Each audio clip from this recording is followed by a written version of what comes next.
kebakaran Pasar Mulyasri. Kebakaran ini melanda 5 kios di Pasar Desa Mulia Asri, Kecamatan Tulang Bawang Tengah, Kabupaten Tulang Bawang Barat pada Senin dini hari. Kobaran api cepat membesar karena di dalam kios banyak bahan yang mudah terbakar seperti pakaian dan sembako.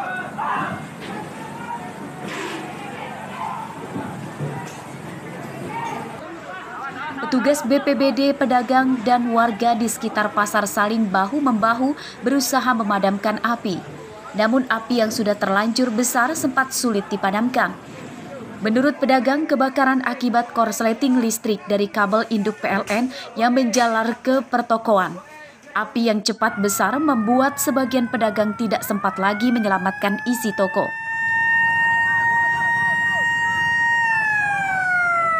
Konsleting listrik dari kabel yang mana, Bu? Terus gimana? Langsung dia sih, aku nggak tahu awalnya sih, teman bantu doang. Itu apinya keluar gede. Keluar dari kabel ya, Bu? Dari kabel. Langsung aku bantu itu, langsung dia narik gerbang itu nggak bisa, udah penuh, jadi aku taruh di belah sana. Terus?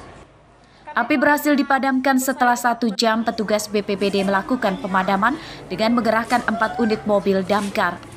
Kebakaran ini tidak menimbulkan korban jiwa, namun kerugian ditaksir mencapai ratusan juta rupiah. Senin siang, toko yang terbakar dipasang garis polisi. Penyebab kebakaran masih dalam penyelidikan Polres Tulang Bawang Barat.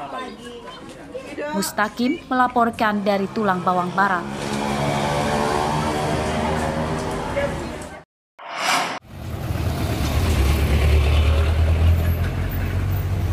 Kawanan pencuri menyatroni toko busana wanita di Jalan Ahmad Akuan, Kelurahan Rejosari, Kecamatan Kotabubi, Lampung Utara pada Senin siang.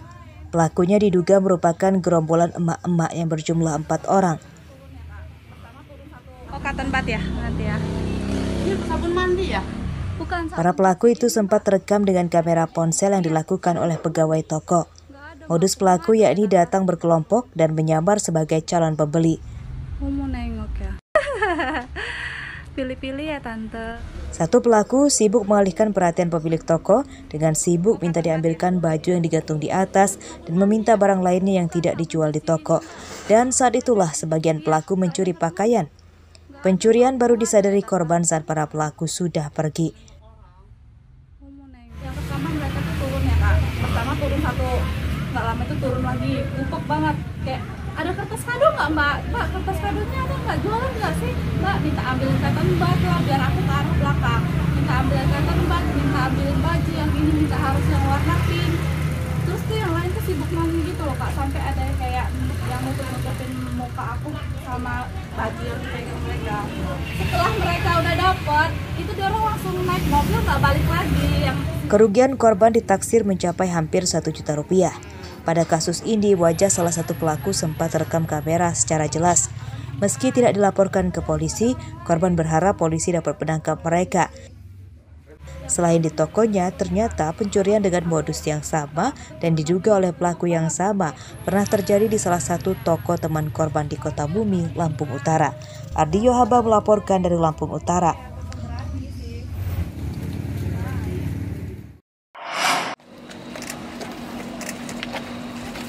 Seorang asisten rumah tangga bernama Suwarni ditangkap Polresta Bandar Lampung Senin siang karena terlibat pencurian di rumah majikannya. Dari hasil pemeriksaan polisi, wanita warga Kelurahan Gedung Air Tanjung Karang Barat Bandar Lampung ini ternyata sudah terlibat pencurian lebih dari 10 TKP dengan berpura-pura menjadi asisten rumah tangga di rumah korban. Punya anak berapa? Paling tua? Modus tersangka yakni keliling ke rumah-rumah warga untuk menawarkan jasa asisten rumah tangga.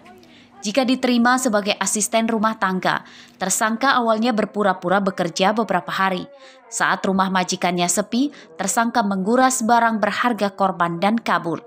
Tersangka kemudian mencari korban lain dengan modus yang sama. Ketika pemilik rumah sedang pergi atau rumah dalam keadaan kosong, tersangka ini mencari atau memapping di mana letak sang pemilik rumah untuk menaruh barang berharga. Dan di saat sudah aman, barulah tersangka ini melakukan aksi pencuriannya dan kemudian melarikan diri. Berdasarkan catatan kami, tersangka ini memiliki TKP di Bandar Lampung lebih dari 10 TKP di Bandar Lampung. Tersangka mengaku nekat mencuri untuk memenuhi biaya hidup sehari-hari setelah bercerai dengan suaminya. Ini posisi rumah dalam keadaan sepi. Ya, Kamu masuk ke dalam kamar majikan atau gimana? enggak, Jadi barang-barang itu ada di mana? di luar. Kamu ambil semua. Untuk apa sih duit ini? Untuk biaya hidup. Untuk biaya hidup. Suami masih ada? Bisa. Bisa.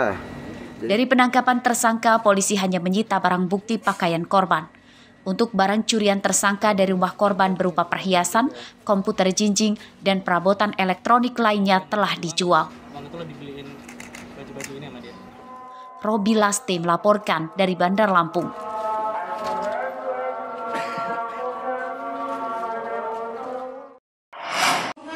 Itu roti dimakan sama roti, itu telur dimakan sama telur. Itu. Sekarang pencariannya kita pada PA Bapak.